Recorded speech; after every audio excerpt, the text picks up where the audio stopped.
It's Gemini season. Of course I'm gonna cuss. Please be advised.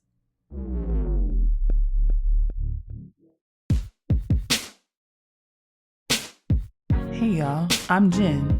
I'm from Oakland and I'm an androgynous, black, lesbian feminist and a lover of all black people. This is Daren. I'm an asexual novelist, researcher, and bona fide comic book fanatic from the widest part of Southern California. Orange County. We're queer millennials with 3 kids and nearly 20 years of marriage. This is a podcast about the realities of blackness, adulting, and relationships. This is That Black Couple.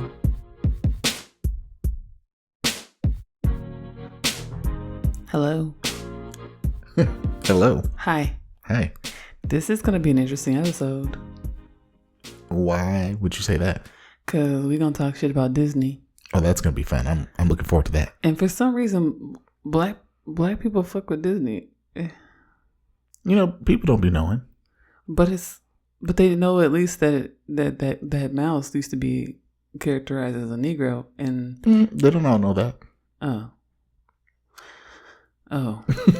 Well. And that's just the tip of the iceberg. Well, let's get to it. This is episode 9 of season 6 of That Black Couple. Go get your water.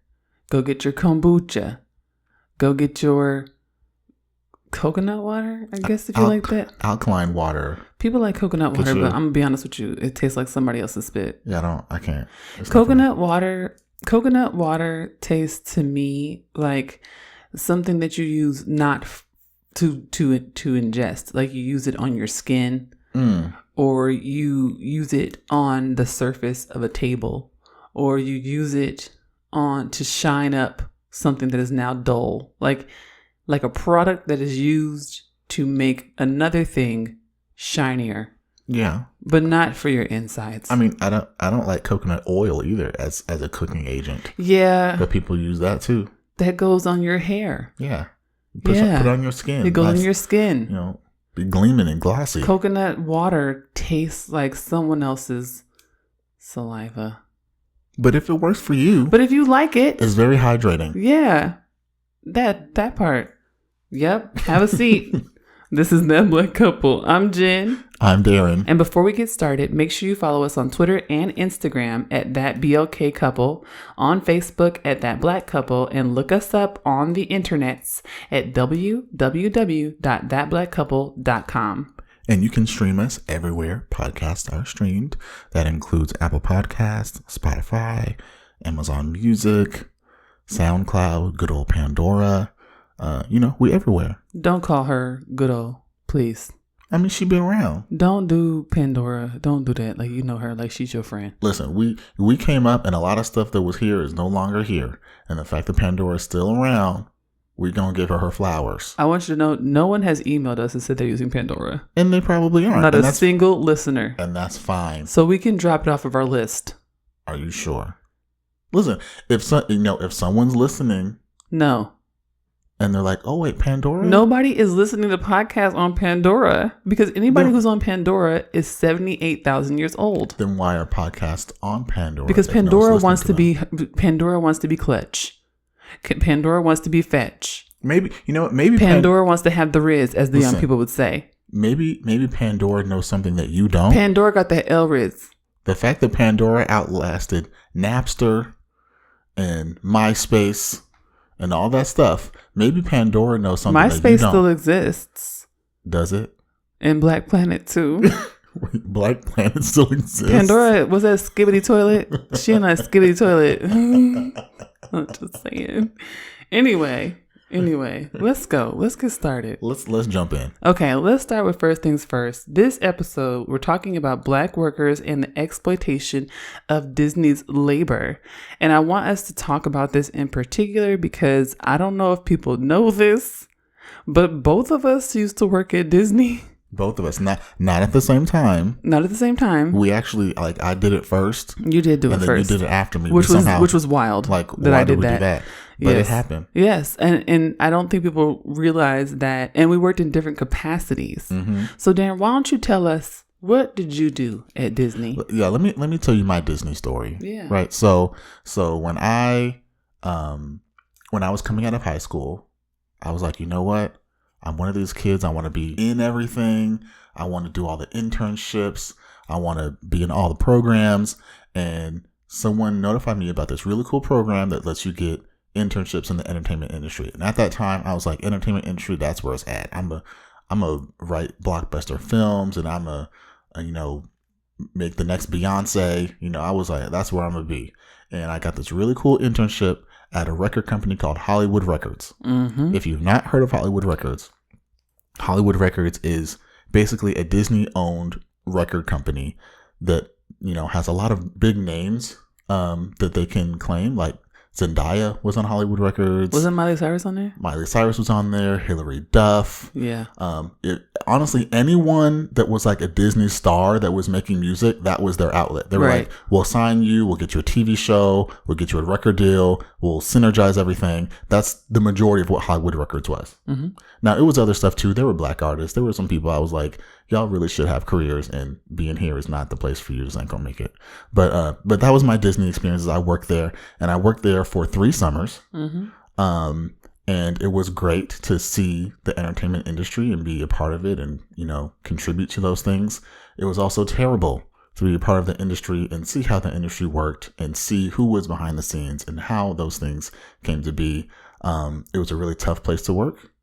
Most people were not nice. Yeah. I actually worked on the Burbank lot in California. So it was like, it's one of those things where, honestly, when you work at Disney, and I think a lot of people will know this, you tend to see Disney everywhere you go. Like when you watch movies and TV, you're like, wait, that's where I got lunch yesterday. Like, wait, like I park in that parking structure. Like that started to become normal for me, with seeing my job outside of work all the time. On every TV show. Alias, I feel like the whole show was shot on that lot. Half of Alias was shot in that parking lot. like legitimately. And there were times I would go to work and it'd be like, you can't walk down that street because they're shooting a movie over there. Yeah. And there were sound stages, around the corner from where I went to work. Right. So it was really cool to be in the industry like that, for it to be so real. But I feel like, and I know you're going to touch on this, but I feel like part of it is, once you're a part of it, like the magic fades away immediately, and it no longer becomes magic. Yeah. You can see, I always tell the story, my mom always tells the story too, is that when I was a little kid, she took me to go see a Peter Pan play. And there's a part, where Peter Pan's flying through the air, and it's like, ooh, he's flying. And I turned to my mother and I said, I could see the strings. That's what working at Disney is like. Is all of a sudden you see all the strings, and nothing is as cool as it once was. That's right. I mean, that's a good summary and synopsis. I mean, I started at Disney after we graduated from college. It was 2007, and I graduated with the industrial engineering degree, and I did not feel comfortable going to a Northrop Grumman or a Boeing, and, I didn't want to be building tanks and things that make sprockets work and widgets go and lights turn on weaponry, and I didn't want to build warfighter jets like a lot of my peers were doing. It didn't feel good for me, so I wanted something that would allow me to use my degree and my love of science and math and do something that seemed more helpful for society and helpful for people. So I went to Disneyland. And I became what was called a workforce analyst. And a workforce analyst is essentially somebody who uses math and statistics to forecast the type of workload demand that you would need in a given area of the theme park. And for me, I started off in the hotels because this was the most computationally heavy department on the whole campus. So, to figure out how many front desk folks you need, how many folks you need cleaning the rooms, how many people you need in the restaurants, how many people you need hosting at the spa, right? All of these things require mathematics. And unfortunately, there were not a lot of people who could do math on my team. So I was a Black girl and found out I was pregnant very shortly after I started there. And, was the one person with a degree from an elite university. And I experienced probably the most overt racism, misogynoir, anti-Blackness that I've ever experienced in my entire life.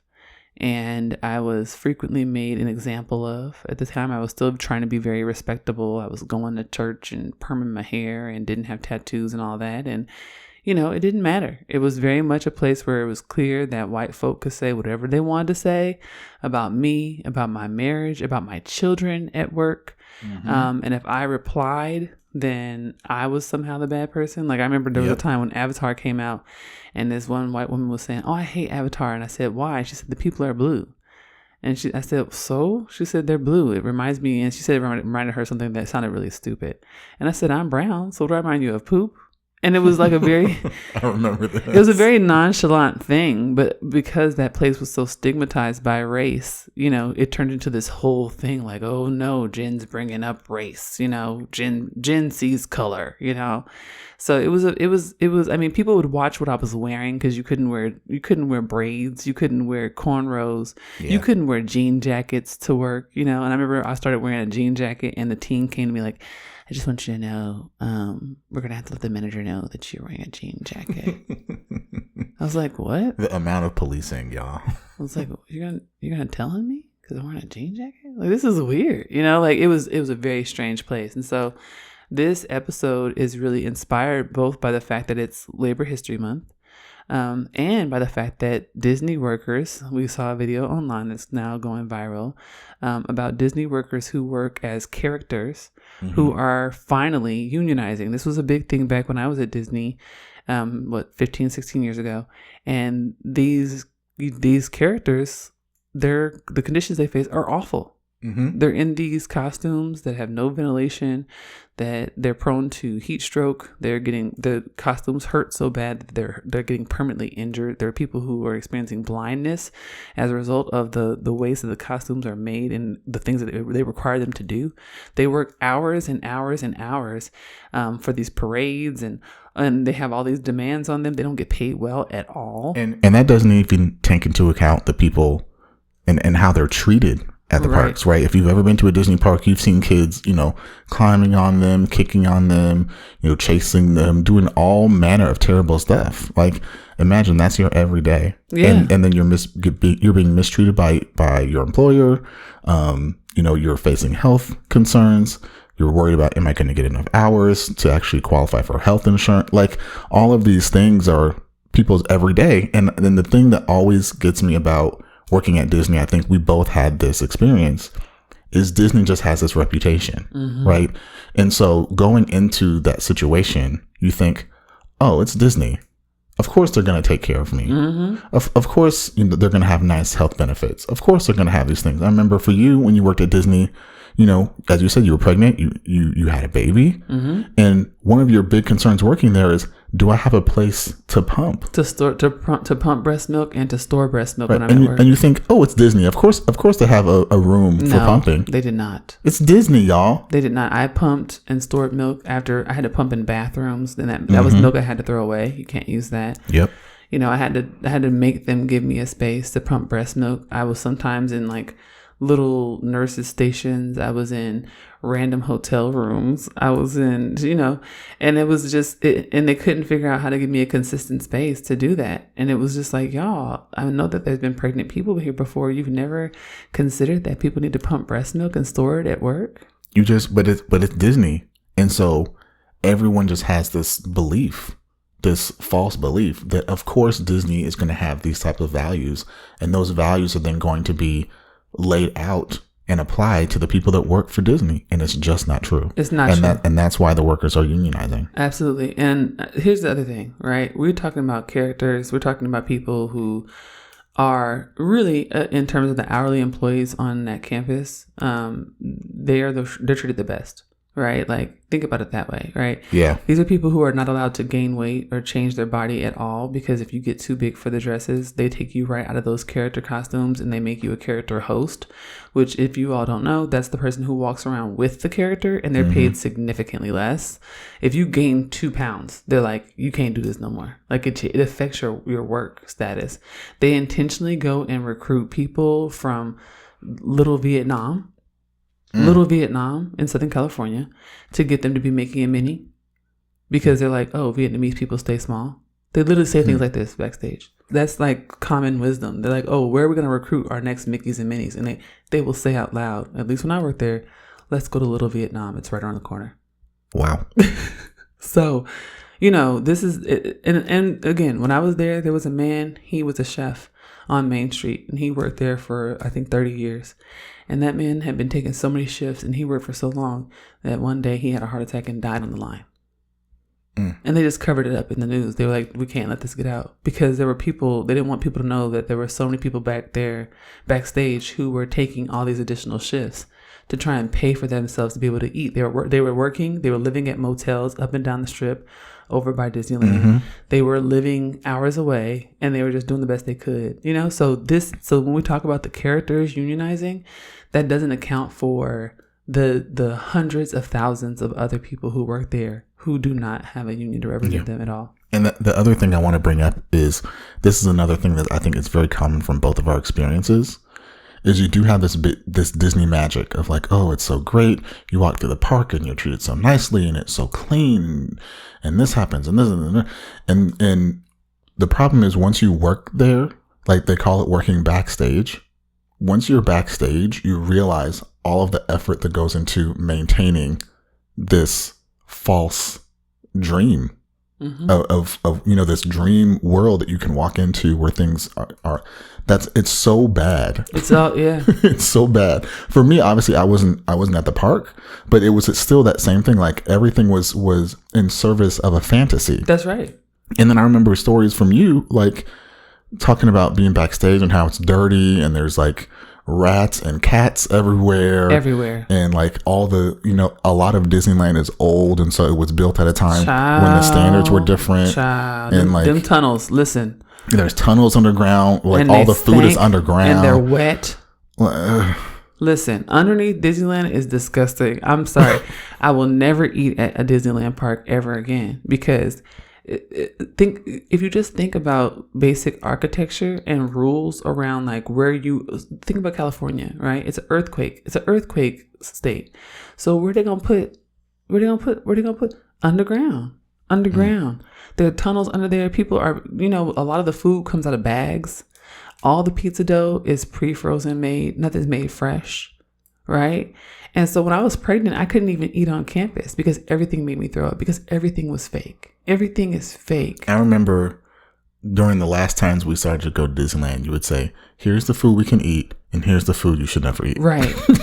It was like, if you're going to eat, go to one of these 3 restaurants. Right. Or get a turkey leg, or because that's not actually made on site. That's right. Brought in. That's just microwave. It's just reheated. Like, It was like you had all these rules of like, these are the things you can eat. These are the things, just stay the fuck away from it. And that's the thing, is like part of the fantasy, right? Part of the fantasy. It's a microcosm of American society. Mm-hmm. Disney was meant and made to emblematize the American dream. That's why when it opened in Disneyland, at least when it opened in 1955, and Walt Disney had folks coming in, they were dressed in their Sunday best. They was out there. They said, we don't want to see no black people. They had an Aunt Jemima restaurant. If you was black, you was a character. You know what I'm saying? And as my coworker told me, blacks like me, Africans, as he told me, actually, like me, couldn't work in the front.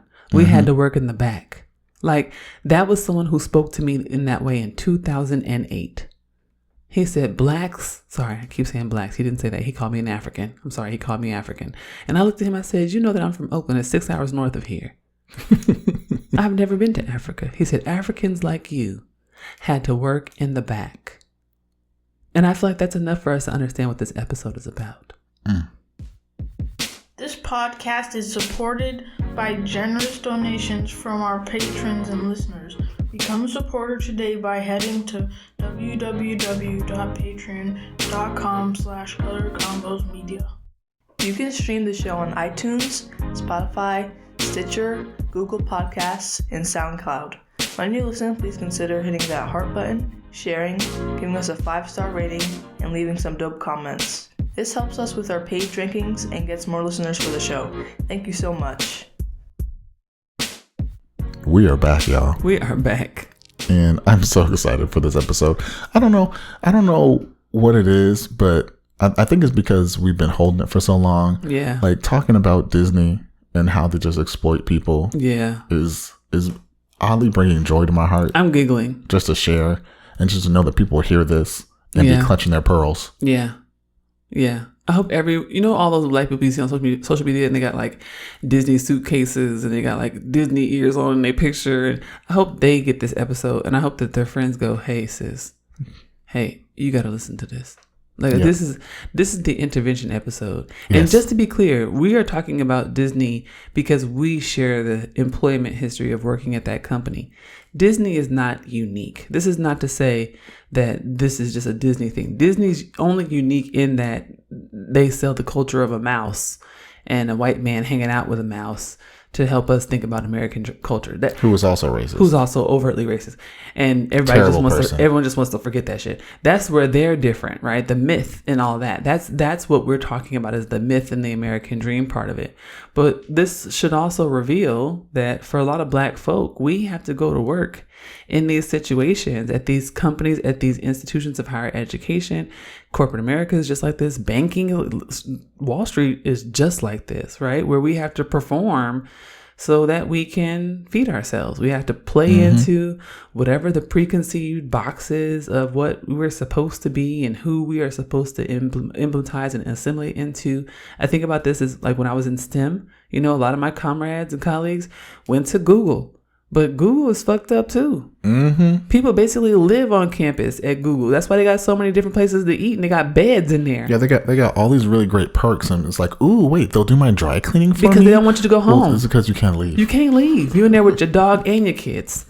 And your partner probably works somewhere on campus too. More than likely. Right? So it's all the same.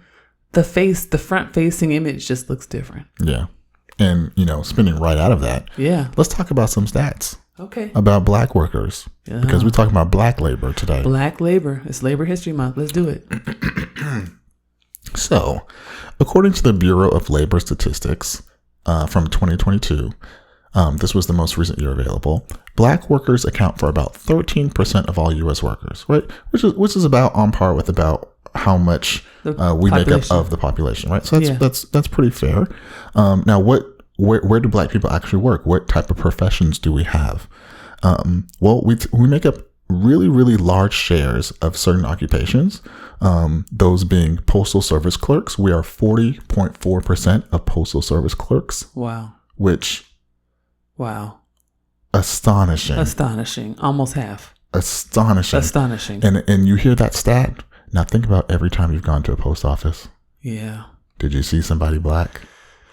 I can tell you I have. Yeah. I think about every single time, every single post office, no matter which state no or matter city where I was lived. in Even if the I US, lived in a predominantly white city. I saw at least one black person in there. Yeah. And that doesn't account for the ones you don't see. They're in the back. Yeah.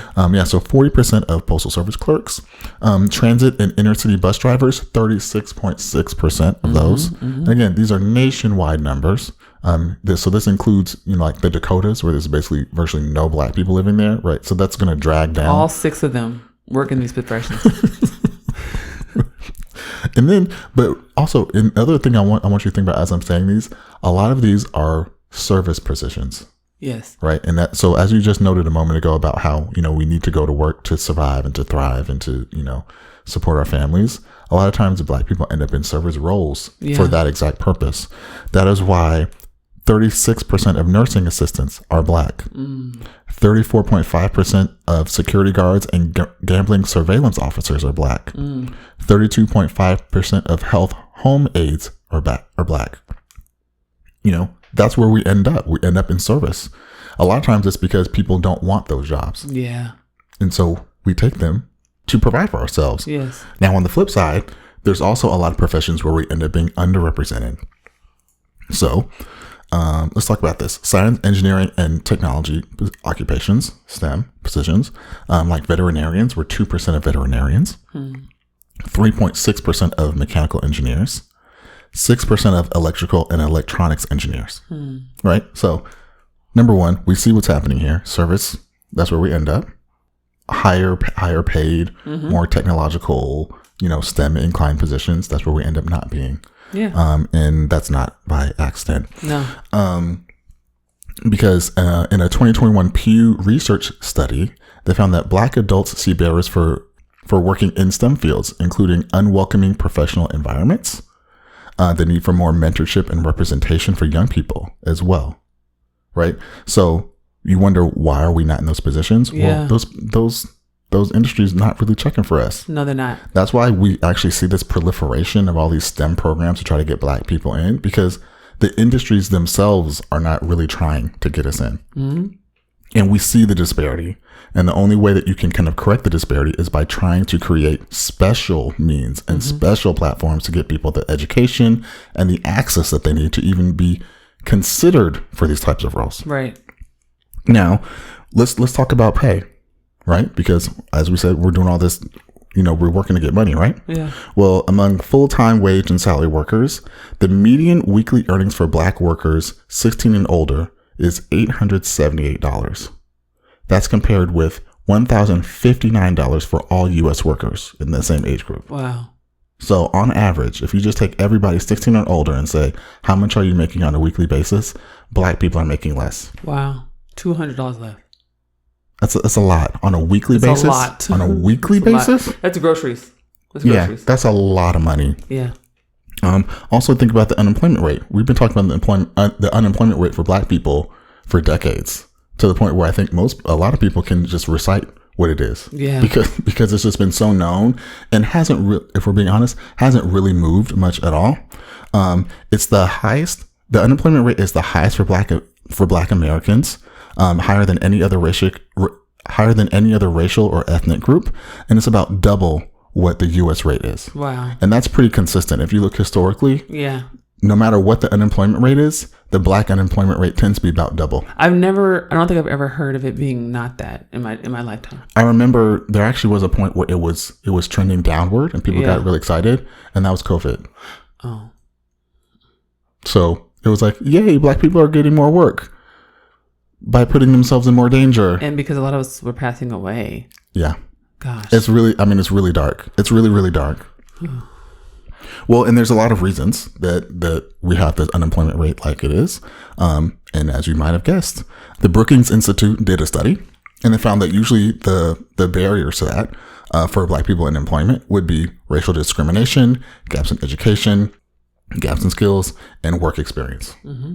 Right. Or at least perceived gaps. Or at least perceived gaps. Yes. And again, that's the thing, right? So Black people, we're trying to get into these things. We want to work in these fields, right? Mm-hmm. The industries don't want us. They have reasons to say that we don't qualify. Mm-hmm. This might sound familiar to you, just like when we talk about anything, whether it's work or education. Yeah, let's drop a couple other things in here, right? We know that even for college-educated Black people, they're less likely to even get a job interview when compared to non-college educated white folk. We know that even they talk about, have the same education and pull yourself up from your bootstraps. Even when Black folk are, air quotes, pulling themselves up from their bootstraps, just by the mere fact of them being Black or reading as Black, they're still less likely to get opportunities to put themselves in those positions to pull themselves up from their bootstraps.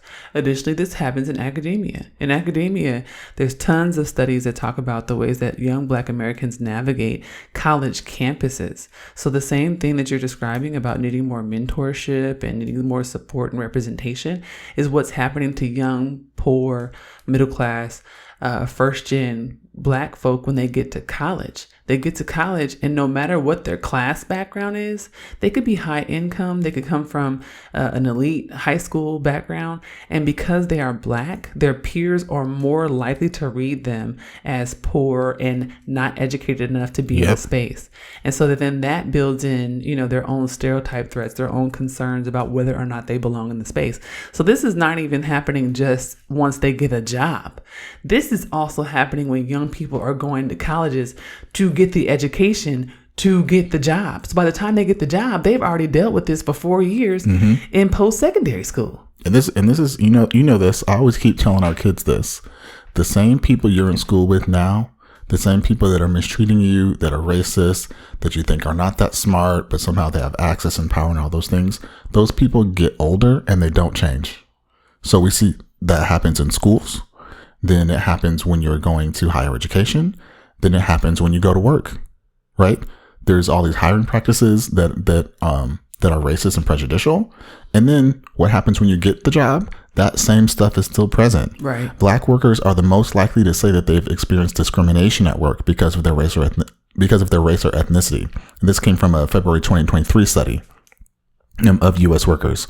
About 4 in 10, 41% of Black workers say that they have experienced discrimination or been treated unfairly by an employer in hiring, pay, or promotions because of their race or ethnicity. In addition, out of all Black workers, 48% of men and 36% of women say they've experienced discrimination or unfair treatment by an employer due to their race.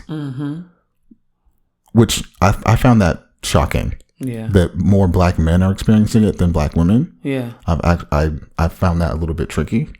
But what was even more troubling to me was when I saw that stat. It said there are no gender differences among white and Hispanic workers. Right. It doesn't surprise me actually that Black women are experiencing more, because you have to remember, I think, for Black women at work, and especially if they're overrepresented in the service industries, they're expected to be in service. Black women are expected to be nurses and mammies and caretakers. Black women are expected to be teachers. Black women are expected to be in these spaces. Black men are not. So this is one of those places where gender actually works in a kind of bit of a confusing way, because when Black men enter these spaces, they also have white women who are there who see them as aggressors, as brutes, as sexual violators, right? Go back to I.W. Wells' threadbare lie. That's what white women were given, right? They was giving us the threadbare lie. And for a lot of Black men who move in these spaces, they have to also navigate the threat of white women. That's a really good point. It's a really, really good point. And I honestly just find it really interesting that that there is such a big gap of Black men and Black women saying that. Yeah. But then you don't even see a gap for Hispanics, right? And for white people, right? The fact that they're not, like, to me, it's one of those things like this controls for, maybe just Black men say it a lot, but not this. When you look at the other races and there's not a gap, right? Then it can even more directly point to the fact that it's not gender, it's race. It's race. And that's right. Is so concerning. That's right. That's right. And so I mean, I think what's also important about this episode, right, is, and I want to make sure that, sure, Disney brought us to this episode, but there's so much to talk about with regards to how this affects so many different industries. I've already talked about academia, and there's so much more to talk about with academia. So we'll reflect on that a little bit more later on. But I write in the 3rd chapter of Black Women Taught Us about Zora Neale Hurston, and how Zora Neale Hurston navigated the Harlem Renaissance amongst all these actually Black men who, in some respects, were not supportive of her career and her writing.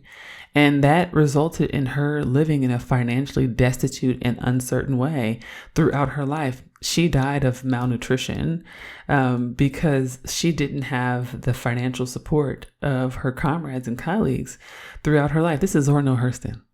Zora Neale Hurston has had much more success posthumously than she ever did in her actual life. Mm-hmm. And so I also want to be clear here that when we're talking about, Black folks as labor, right, it's not just about the way these institutions and organizations fail to support or fail to show interest in the intellectual contributions that we have.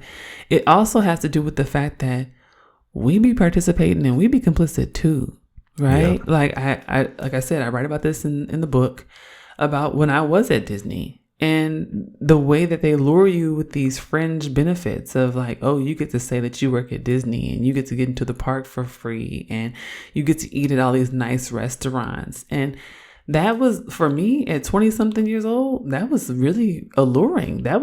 I felt very affirmed and validated, right? Being able to associate myself with this brand.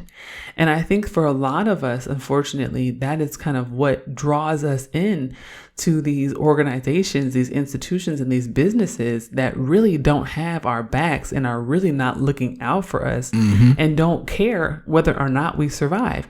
If we were to die at work, they would hire someone the very next day and sit them right in our seat. You know what I'm saying? Yep. So for me, it's kind of like it's important to talk about the very disproportionate effects of being Black at work and what that means for us. But it's also important to acknowledge that we keep going to these organizations thinking that they're going to treat us better, like thinking that they're going to somehow change or improve. But we don't necessarily be waiting for the proof. We don't actually look for the alignment between words and actions.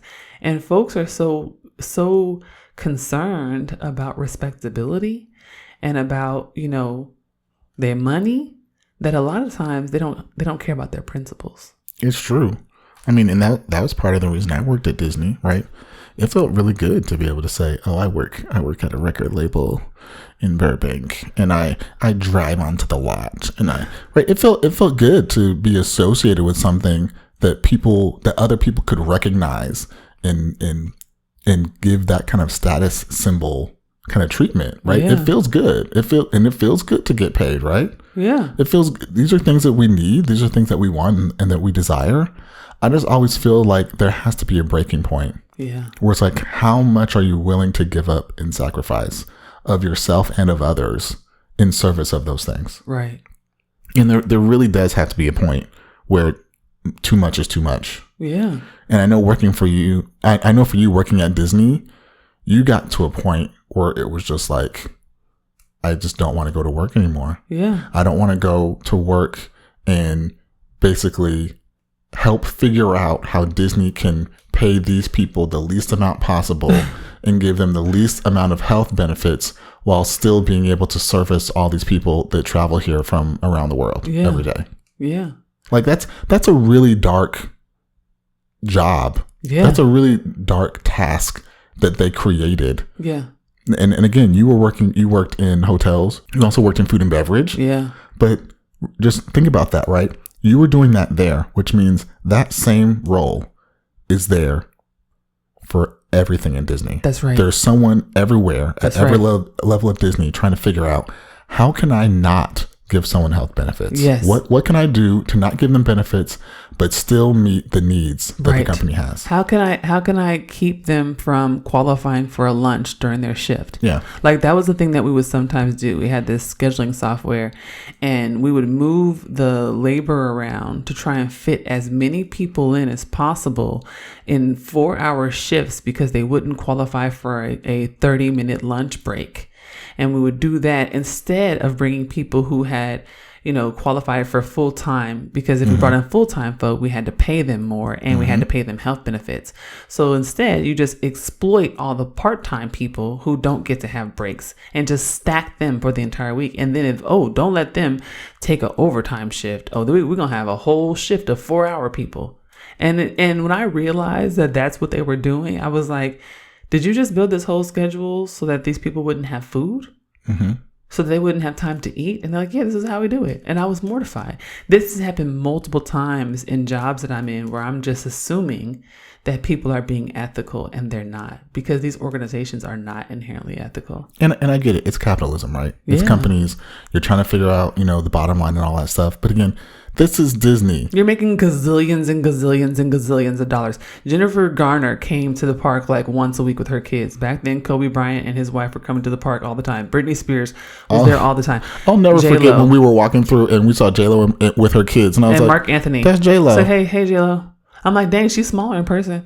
Like those people are just you're making so much money. You're making so much money. And the small incremental changes that they can make that would have literal life impacts. Yes. For people to be able to afford food, to afford housing. Right. For childcare, all those types of things. Right. That small incremental cost. Right. They were unwilling to pay.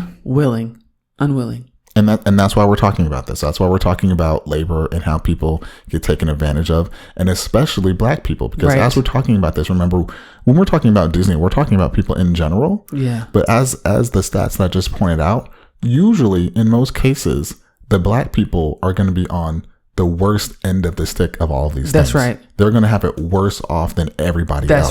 That's right. And that's taking into account just the labor stuff, not even the stuff that's happening in life. Once they step out of work. Right. When it's like drizzling for the world, it's fucking tornado, hail, thunderstorming for Black folk. Yes. You can find my mom and dad, aka That Black Couple, on the web at thatblackcouple.com. That Black Couple is owned and operated by Color Combos Media. If you would like to help fund our content, sign up at www.thatblackcouple.com. patreon.com/coloredconvosvideo. Please consider giving us $5 or $10 per month to help us build our platform and grow our organization. You can also give one-time donations at www.paypal.me/coloredconvosmedia. All donations are welcome. All right, we're back. We are back for the reflection. Let's reflect. Okay. And honestly, we talked about a lot of stuff. Yes, we did. And I feel like it was kind of heavy. And I'm hoping people listen to this episode and go sit quietly in a corner somewhere and meditate on their lives and other people's lives and think about how all these things are really at play. But more importantly, out of all of this, with all of this doom and gloom and stuff that we just kind of talked about, that's why I honestly feel like mental health is so important. People always talk about like work-life balance and how, are those two things in balance? Are you putting too much into work and not enough into your life? Number one, work-life balance is bullshit. Yes. Especially in a capitalist society. Right. Like the whole point of capitalism is to shit on your life and make you do as much work as possible. Yes. As we just noted with how Disney does scheduling practices. But that's why, again, mental health is so important. Like, are you really taking care of yourself? Are you really checking in with yourself? Are you stepping away? Are you being real with yourself about what's happening? Are you really looking at the work that you do on a day-to-day basis and realizing if it's having a negative effect on you or on other people? I've definitely been in situations where I looked at my job and had to say, this isn't worth it. This paycheck is not worth it. They're not paying me enough. I'm not sure you could pay me enough for what I'm going through on a day-to-day basis. And I have to get out of here. I have to do something else. I have to make arrangements so that I can take care of myself and my family and the people that I love and care for in a better way, in a more ethical way, in a way that's more fulfilling and restoring to me. And especially knowing, how treacherous the employment landscape is for Black people. Mm-hmm. Those things become that much more important than, I would say, your average worker. Yeah. Yeah. I mean, I want to talk about this, and I want to talk about this because I'm a person who is in a part of that statistic for the STEM education folks. I got an engineering degree, and my uncle was very disappointed in me when I left STEM and became a professor. He was like, "What's up with you?" And I'm like, "Listen, they too mean." I couldn't deal with it. And I want to be clear that like, leaving STEM was a very good thing for me. There's a culture there of kind of undermining Black folk, especially Black women. Just there would be literally people who, as I was giving answers to mathematical problems, would just not believe the answer because I gave it, even though it was clearly the right answer. Or I was a TA in a statistics class in graduate school at the University of Chicago and would solve problems, and students just wouldn't believe that was the solution because I solved it. So to be clear, these are things that happen when Black folk do math in public and when Black folk are smart publicly, regardless of whether you stay in STEM, leave STEM, whatever, right? So academia has not shielded me from that. And what I will also say is this has reminded me of the ways that even if you like find another space, right? For me, it was leaving STEM and going into academia, into the social sciences, because at least then I could be passionate about my work and have freedom in my work without confronting all the STEM tech bro people who were constantly condescending to me. But I still get the pressure of being a Black woman in this space. And it reminded me of a young woman who recently gave birth and defended her dissertation on the same day. Her name is Tamia Brevet Rodriguez. And people have gone back and forth on this. People be making up shit. But what I saw on social media was Rutgers student gives birth and defends dissertation just a few hours later. And I was like, absolutely the fuck not. And in my research, from what I've seen, it went the way I thought it did, which is she went into labor early and had her baby really quickly and was like, holy shit, but I'm supposed to do my dissertation defense today. And instead of being like, maybe I shouldn't do it today, she went ahead and did it anyway. And from what I'm reading from ABC 7 News, they said all she said she needed was a nap, a shower, and to regroup. And then she says no one knew about the delivery until after the successful defense was complete. People on social media made up all type of shit. Oh, she reached out to her dissertation committee and they said that they would reschedule it. And that, to me, again, bullshit. This is what I'm talking about here too, right?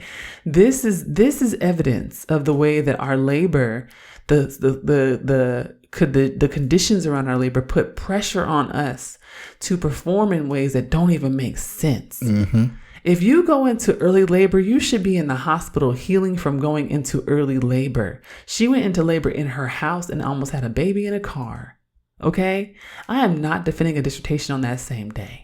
And this is not to say that there's anything wrong with her or her decisions, or that we should not be, celebrating this woman for being able to do two amazing things in one day. Yeah, seriously. I think what I'm actually really trying to say is that I think there are contextual pressures that a lot of Black women feel that they have to meet, and standards that they have to meet. Is that whole thing where we're taught you have to work harder, like you have to work twice as hard for the same outcome. And I just think that a lot of corporate America, a lot of academia perpetuates that idea, and that a lot of times we say, yeah, we do. We acquiesce. We say, yeah, we absolutely do have to work twice as hard. We have to have a baby and do a dissertation in the same day because one of them isn't enough. And the thing about it is, I feel like we hear stories like this all the time where it's like weird thing happened that seems out of the norm. And then we kind of map other things onto it, which is hard to do because we don't know the full scope of the situation.